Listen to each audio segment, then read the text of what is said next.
Hey everyone, welcome back to Corporate Decoder, the place where we unpack the juicy secrets hidden in company filings. And today we've got a doozy that is going to be quite the market mover.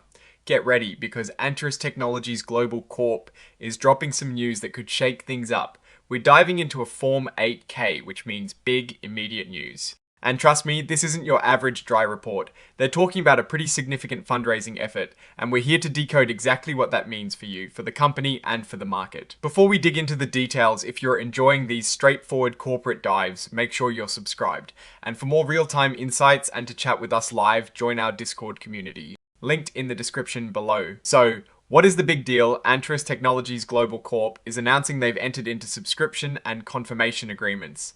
Think of these as fancy agreements to sell a whole bunch of their stock and something called CDIs, which are like a way to trade shares of foreign companies on an exchange. They're doing this to raise a substantial amount of money, aiming for about 25 million US dollars. This isn't just chump change, this is a significant capital injection.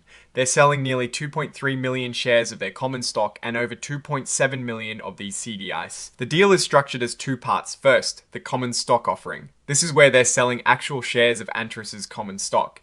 Each share comes bundled with a 5-year warrant, which is basically an option to buy more stock later at a set price. They're selling these packages for $4.9 each. The other part is the CDI offering. This is where they're selling these CHESS depository interests, or CDIs, again with warrants attached. These are priced at a $7.5 each. So you have dollars for the US market and Australian dollars for their home turf, basically. Now, let's talk about those warrants. These are important because they give the buyers the right, but not the obligation, to purchase more shares later on. For the common stock warrants, the price to buy those additional shares will be $7.5 per S-hair. For the CDI warrants, it is a $11.5 per candela eye. These warrants are valid for 5 years and can be exercised starting 6 months after they are issued. This is a pretty standard way for companies to raise money, offering a bit of a sweetener to investors, because they are selling these securities to investors without immediately registering them with the Securities and Exchange Commission, or SEC. They're relying on certain exemptions. They're using a provision called Section C of the Securities Act, which is often used for private placements where the investors are considered sophisticated enough to understand the risks.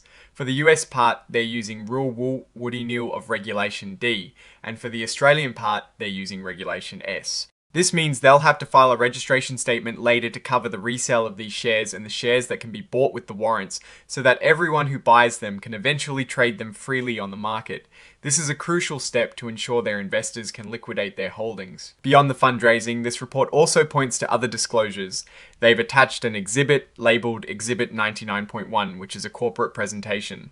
This presentation is likely something the company used when talking to investors and other interested parties about this offering. It probably breaks down their business, their strategy, and why this capital raise is important. While we don't have the full content of that presentation here, it's usually a good sign that the company is being transparent about its current discussions. Now, a legally required but super important part of any of these reports is the forward-looking statements section. This is where the company flags that not everything is guaranteed. They're basically saying, hey, we're hopeful about our future, about these offerings closing, and about the money we'll get, but there are risks and uncertainties. They mention that their actual results could be very different from what they're projecting. This is standard legal protection, but it is a good reminder that the stock market is always a bit of a gamble. They specifically reference their risks outlined in their annual report, so if you want to dig deeper into potential downsides, that's where you'd go. Under the exhibit section, we see the corporate presentation, Exhibit 99.1, which we just touched on, and also the cover page interactive data file, which is basically machine-readable data for the report itself. There are no new financial statements being filed with this particular 8K, which usually means the immediate news is about a transaction, not a deep dive into quarterly or annual performance. And to wrap it all up, the report is signed off by Wayne Paterson, who is the Vice Chairman and Chief Executive Officer.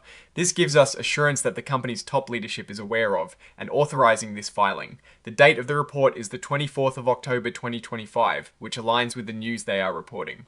Alright, let's talk about what this all means. Anteris Technologies Global Corp is clearly in a growth phase, or at least they're trying to fund one. Raising $25 million is a serious move. It suggests they have a plan for this capital, whether it is research and development, expanding operations, or perhaps even making strategic acquisitions. The fact that they're offering both common stock and CDS, and that they're using exemptions for private placements, indicates they're targeting a mix of investors, possibly both in the US and internationally, where CDS are common. The exercise prices of the warrants are higher than the offering prices, which is a positive sign. It means that if the company's stock price goes up significantly, these warrants become valuable and Anteris can raise even more capital down the line. This is a win-win, as long as the company performs well. However, there are always risks. The mention of forward-looking statements and the need to file a future registration statement are key points. Investors need to be aware that these newly issued shares and warrants will eventually be registered, which could increase the supply of shares and potentially impact the stock price. Also, the company's success hinges on how effectively they deploy this new capital. Are their plans sound? Can they execute them? That's the million-dollar question, or rather the $25 million question.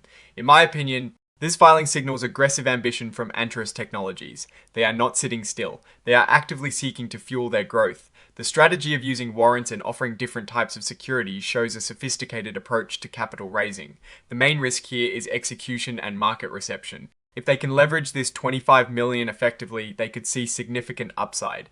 If not, they might find themselves in a tighter spot later. It's a bold move, and the 2025 closing date suggests they are moving quickly. Keep an eye on how these offerings settle and what Anteris announces next about how they intend to use these funds. Alright, that is our breakdown of Anteris Technologies Global Corp. Its latest filing. What is your take on this capital raise and what it might mean for the company's future? Drop your thoughts in the comments below. If this analysis was valuable, hitting that like button really helps us out, and subscribe for more deep dives into the corporate world. Don't forget to check out the Discord community in the description for even more insights and discussions. Thanks for watching. See you next time.